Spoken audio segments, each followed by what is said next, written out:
ഒരു traffic police ഒരിടത്ത് നിൽക്കുന്നു. ആ ട്രാഫിക് പോലീസ് വരുന്ന എല്ലാ വണ്ടിയോടും വരുന്ന വഴിക്ക് പോകാൻ പറയുന്നു. പിന്നെ ഒരു ട്രാഫിക് പോലീസിൻ്റെ അവിടെ ആവശ്യം അവിടെ അല്ലല്ലോ. ഒരു വണ്ടി വരുന്ന നിങ്ങൾ പോയിക്കോളും, കിട്ടും നിങ്ങൾ പോയിക്കോളും, അവസാനം കൂട്ടിമുട്ടലെല്ലാം നടക്കും.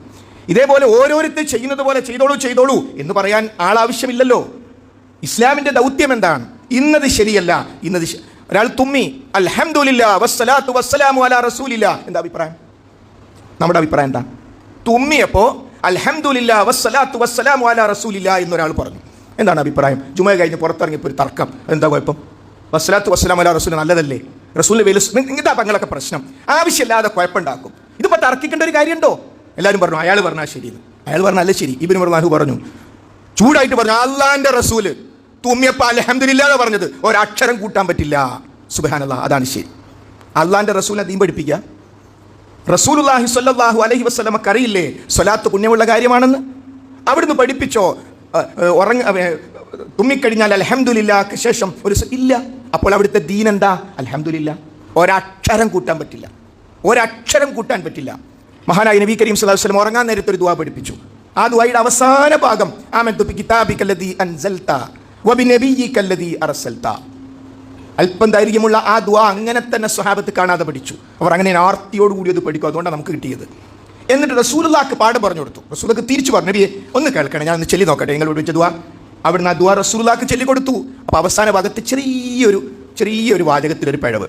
ആമൻതു ബികിതാബികല്ലദീ അൻസൽത വബിനബിയ്യികല്ലദീ അർസൽത എന്നിടത്ത് വബിറസൂലികല്ലദീ അർസൽത. നമ്മുടെ അഭിപ്രായം എന്താ? നബി എന്നിടത്ത് റസൂൽ എന്നായി. നമ്മുടെ അഭിപ്രായം എന്താ? പക്ഷെ നമ്മൾ പറയും എന്താ കുഴപ്പമുണ്ടാക്കണേ, രണ്ടും ഒന്നല്ലേ?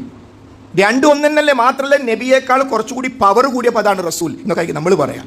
എന്നാൽ പറയാൻ അർഹതപ്പെട്ട നമ്മൾ ആരുടെ പേരിൽ ഷഹാദത്ത് കലിമ ചൊല്ലുന്നുവോ ആ മുഹമ്മദ് മുസ്തഫ നബി കരീം സല്ലല്ലാഹു അലൈഹി വസല്ലം, ലാ, അങ്ങനെ പറ്റില്ല. വബിനബിയ്യികല്ലദീ അർസൽത, നീ എന്ത് പറയണം? വബിനബിയ്യികല്ലദീ അർസൽത എന്ന് പറയണം. കാരണം വഹീൽ അങ്ങനെയാ ഉള്ളത്. ഇത് ഹദീസാണ്. ഉറങ്ങാൻ നേരത്തെ ഈ ദുആ ഹദീസാണ്. ആ ഹദീസ് അള്ളാഹുവിൽ നിന്നുള്ള വഹയാണ്. ഖുർആനും ഹദീസ് നമ്മുടെ വ്യത്യാസം എന്താ?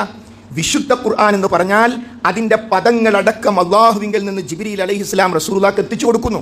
ഹദീസ് എന്ന് പറഞ്ഞാലോ അള്ളാഹുവിങ്കിൽ നിന്നുള്ള വഹയിൻ്റെ അടിസ്ഥാനത്തിൽ നബി കരീം സ്വല്ലല്ലാഹു അലൈഹി വസല്ലം പറയുന്ന വാക്കുകൾ, പ്രവർത്തനങ്ങൾ, അംഗീകാരങ്ങൾ.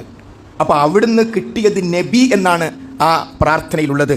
റസൂൽ എന്ന് പറഞ്ഞപ്പോൾ പറ്റില്ല എന്ന് പഠിപ്പിച്ചു. നമുക്ക് അഭിപ്രായം ഉണ്ടോ അള്ളാൻ്റെ റസൂൽ ഇങ്ങനെ ഒരു പദത്തിൻ്റെ കാര്യത്തിലൊക്കെ വാശി പിടിച്ചാൽ? നൗദുബില്ല, അള്ളാഹു നമ്മെ കാത്തുരക്ഷിക്കുമാറാകട്ടെ. റസൂലുള്ളാഹി സ്വല്ലല്ലാഹു അലൈഹി വസല്ലം ഒരു പദത്തിൻ്റെ കാര്യം എന്നിട്ടാണോ ഇല്ലാത്ത ഒരു നോമ്പ്, ഇല്ലാത്ത ആചാരങ്ങൾ? അതുകൊണ്ട് ബേസ് എന്താണ്? ഒരു വറാത്ത് നോമ്പിൽ മാത്രം നിൽക്കുന്ന വിഷയമല്ല ഇത്. വിശുദ്ധ ഖുർആനിനെ എങ്ങനെ പഠിക്കണം, വ്യാഖ്യാനിക്കണം.